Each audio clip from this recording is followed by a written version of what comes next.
इस मूवी की शुरुआत में हम एक डॉल्फिन को देखते हैं जो समुद्र के किनारे अधमरी हालत में पड़ी हुई थी। वहाँ पर मछली पकड़ रहे एक आदमी की नजर जब उस डॉल्फिन पर पड़ती है तो वो उसे बचाने जाता है, पर वहाँ पहुंचकर वो देखता है कि उस डॉल्फिन की टेल एक लोहे की जाल के अंदर फंसी हुई थी, जिसकी वजह से उसका बहुत सारा खून बह रहा था। उस आदमी को समझ नहीं आता कि वो ऐसी सिचुएशन में क्या करे, और तभी उसे एक बच्चा वहाँ से गुजरता हुआ दिखाई देता है।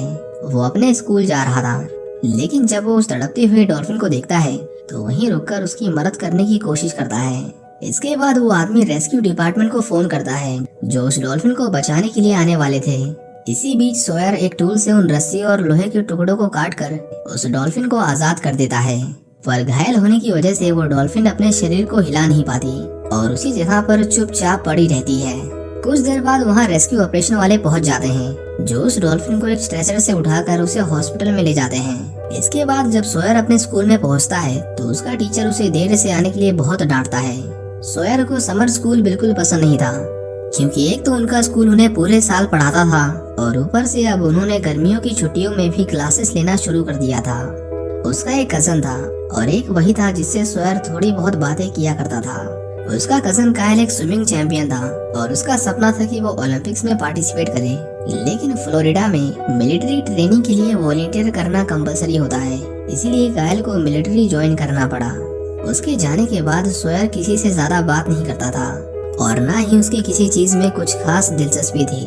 एक दिन स्कूल के बाद सोयर उस हॉस्पिटल में जाता है जहाँ पर उस डॉल्फिन को रखा गया था, लेकिन वहाँ पर कोई नहीं था, इसीलिए वो पीछे के दरवाजे से होते हुए अंदर घुस जाता है। अंदर जाते ही उसे एक रूफस नाम का पेलिकन उसे अंदर घुसने से रोकता है। उसकी आवाज सुनकर वहाँ पर हेजल आती है। वो सोयर को देखते ही समझ जाती है कि ये वही लड़का है जिसने उस डॉल्फिन की जान बचाई थी। उस हॉस्पिटल में वैसे तो आम लोगों का आना मना था, लेकिन हेजल उसे अंदर आने के लिए कहती है और उसे अपने हॉस्पिटल के सारे जानवरों से मिलवाती है। हेजल उसे बताती है कि उन्होंने उस डॉल्फिन का नाम विंटर रखा है।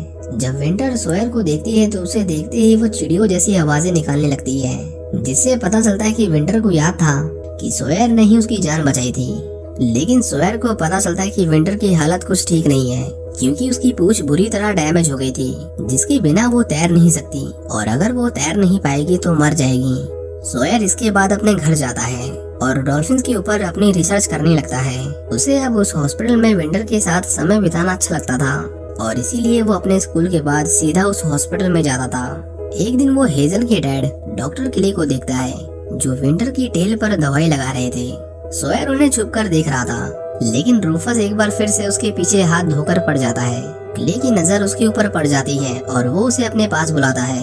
इससे पहले क्ले उसे डांटता, वहाँ पर हेजल आ जाती है जो सोयर को अपनी डैड की डांट से बचा लेती है।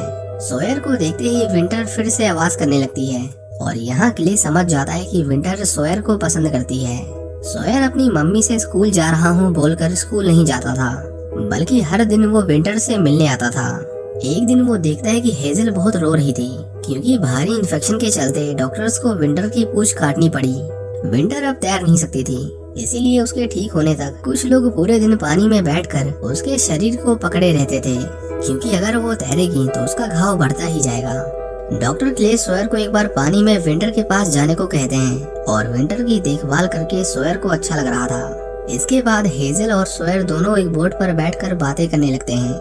हमें पता चलता है कि जब सोयर 5 साल का था तो उसके पिता उसे छोड़कर चले गए और कभी वापस नहीं लौटे, और हेजल की मॉम की भी मौत हो गई थी जब वो 7 साल की थी। डॉक्टर क्ले अपने हॉस्पिटल की बोर्ड मीटिंग अटेंड करते हैं और हमें पता चलता है कि उन्हें अपने काम को जारी रखने के लिए पैसों की जरूरत थी जो उनके पास बिल्कुल नहीं थे, और ऊपर से सरकार भी उनकी कोई मदद नहीं कर रही थी।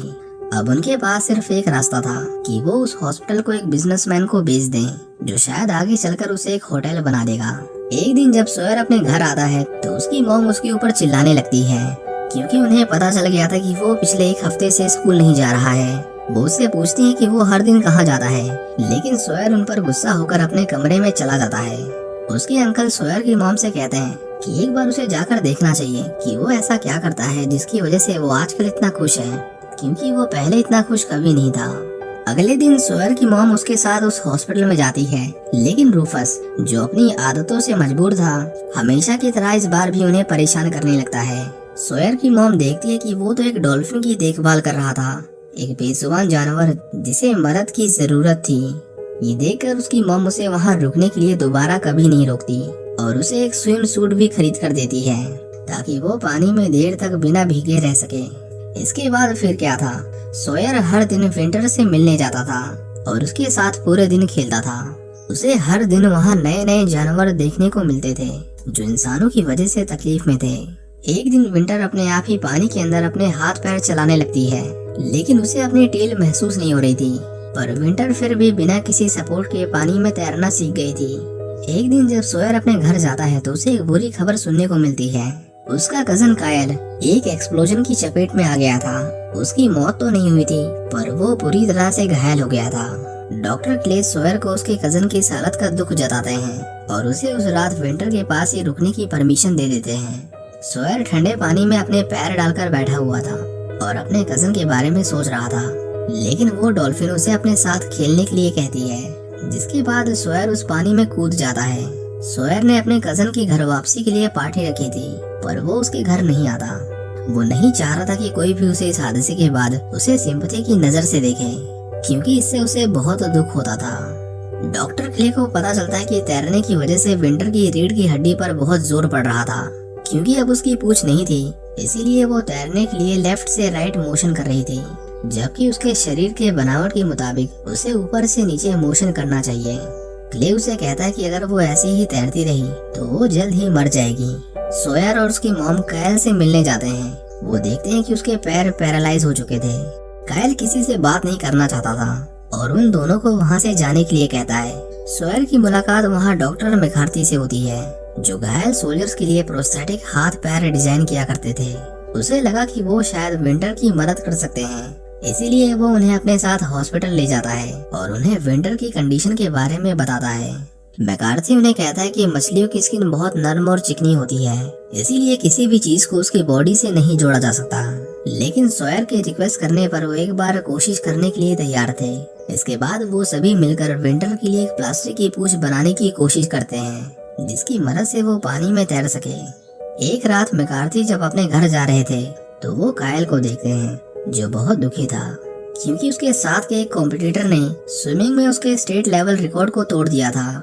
मैकार्थी उसे कहता है कि इस दुनिया में बहुत सी चीजें हैं करने के लिए, क्योंकि लाइफ में ऑप्शन कभी कभी इंसानों को कंफ्यूज कर देते हैं और कभी कभी जीने का एक नया मकसद देते हैं। वो कहता है कि अब उसे अपने घर लौट जाना चाहिए। डॉक्टर मैकार्थी ने उस प्लास्टिक की पूंछ को तैयार कर लिया था। वो किसी तरह उसे विंटर के शरीर से जोड़ भी देते हैं, पर विंटर को वो पसंद नहीं आता और वो उसे इतनी जोर से हिलाती है कि उस प्लास्टिक की पूंछ के टुकड़े हो जाते हैं। क्ले न्यूज में देखता है कि फ्लोरिडा में बहुत बड़ा तूफान आने वाला है, जिससे बचने के लिए वो सभी पूरे हॉस्पिटल को लॉक करने लगते हैं। लेकिन वो तूफान इतना ताकतवर था कि जब क्ले बाहर निकलकर देखता है तो उसका आधे से ज्यादा हॉस्पिटल तूफान की चपेट में आ गया था, जिसमें उनकी कारें और एम्बुलेंस सब मलबे में दब चुकी थी। उनका हॉस्पिटल पहले से ही कर्जे में चल रहा था और इस नुकसान की वजह से अब उन्हें कड़े फैसले लेने पड़ते हैं। वो उसे उस बिजनेसमैन को बेचने के लिए तैयार थे। क्ले को पता चलता है कि सभी जानवरों को उन्हें उनका नया घर मिल जाएगा, पर उस बिना पूंछ वाली डॉल्फिन को कोई लेने को तैयार नहीं था, क्योंकि कोई भी एक घायल जानवर को अपने पास नहीं रखना चाहता था। वो क्ले को एडवाइस देते हैं कि उसे अब गहरी नींद में सुला देना चाहिए और ये शायद उसके लिए एक भलाई का काम होगा। इसी बीच कायल उनसे मिलने आता है। सोयर उसे दोबारा देखकर बहुत खुश था। उस घायल डॉल्फिन को देखकर कायल के अंदर एक बार फिर से जीने की इच्छा जागती है। जब डॉक्टर क्ले उन्हें विंटर को मारने के बारे में बताते हैं तो हेजल और सोयर इस प्लान से बिल्कुल खुश नहीं थे, पर क्ले उन्हें समझाता है कि अब उसके पास पैसे नहीं है और वो उसे आगे तक जारी नहीं रख सकता है। सोयर निराश होकर अपने घर जा रहा था, तभी वो देखता है कि एक लेडी अपनी विकलांग बेटी के साथ विंटर से मिलने आई थी, जिसके बारे में उसने न्यूज में पढ़ा था। सोयर उन्हें अंदर ले जाता है और वो छोटी लड़की विंटर को देखकर खुश हो जाती है। उस विकलांग लड़की की मुस्कुराहट और उसकी आंखों में उम्मीद देखकर सोयर को एक बहुत यूनिक आइडिया आता है। वो एक बड़ा इवेंट ऑर्गेनाइज करके विंटर के लिए पैसे जोड़ने वाले थे, लेकिन जब वो इसके बारे में क्ले को बताते हैं तो वो उन्हें कहता है कि इकोनॉमिक्स इस तरह काम नहीं करती और इस इवेंट से कुछ नहीं बदलने वाला। उसके इस जवाब ने उन दोनों को निराश कर दिया था। हेजल के नाना क्ले से कहते हैं कि जब वो छोटे बच्चे हार मानने को तैयार नहीं है तो तुम क्यों पीछे हट रहे हो? वो विंटर को बचाने के लिए कम से कम एक कोशिश तो कर ही सकता है। वो winter.com नाम से एक वेबसाइट बनाते हैं जिसमें लोग विंटर को घर बैठे बैठे लाइव देख सकते थे, और उन्होंने पैसे इकट्ठा करने के लिए एक इवेंट भी ऑर्गेनाइज किया था। कायल की दोस्त एक न्यूज रिपोर्टर थी। वो उससे रिक्वेस्ट करता है कि वो विंटर के बारे में अपने न्यूज चैनल में बताए, जिससे उनकी बात देश भर में पहुंचे। देखते ही देखते उस हॉस्पिटल के बाहर लोगों की भीड़ इकट्ठा होने लगती है। डॉक्टर मैकार्थी विंटर के लिए एक स्पेशल प्रोस्थेटिक टील तैयार करके लाए थे, लेकिन जब वो उसे विंटर को पहनाते हैं तो विंटर एक बार उसे फिर से झटके मार मार कर नीचे गिरा देती है।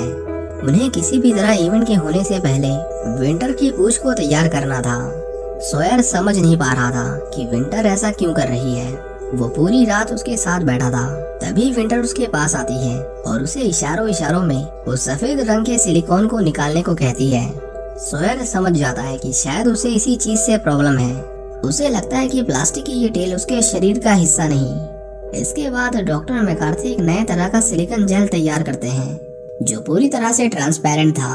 उन्हें उम्मीद थी कि इस बार ये काम करेगा, और बिल्कुल वैसा ही होता है।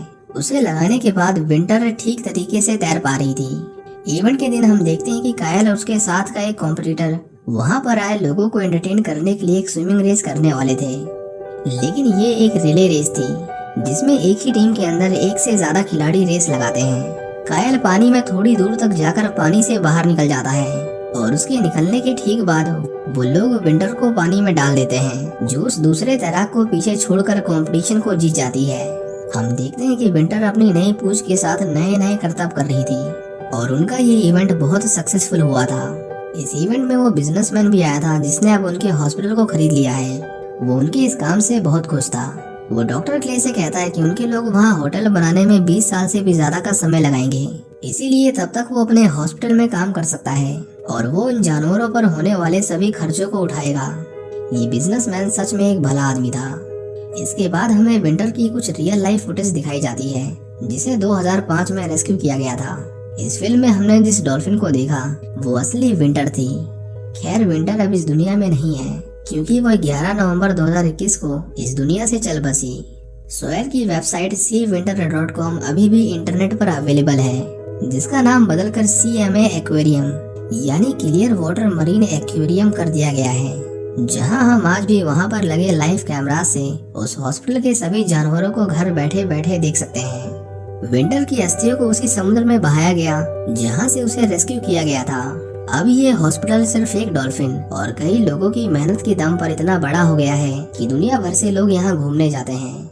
इतना ही नहीं, जब 2020 में पूरी दुनिया कोविड-19 पैंडेमिक से जूझ रही थी तो इस एक्वेरियम ने अपने एक्सपेंशन के लिए $80 मिलियन रेज किए, और इन पैसों का इस्तेमाल एक्वेरियम को और बड़ा और बेहतर करने के लिए किया जा रहा है। इसी के साथ विंटर की ये कहानी यहीं खत्म हो जाती है। उम्मीद करता हूँ कि आपको ये मूवी पसंद आई होगी। Thank you for watching.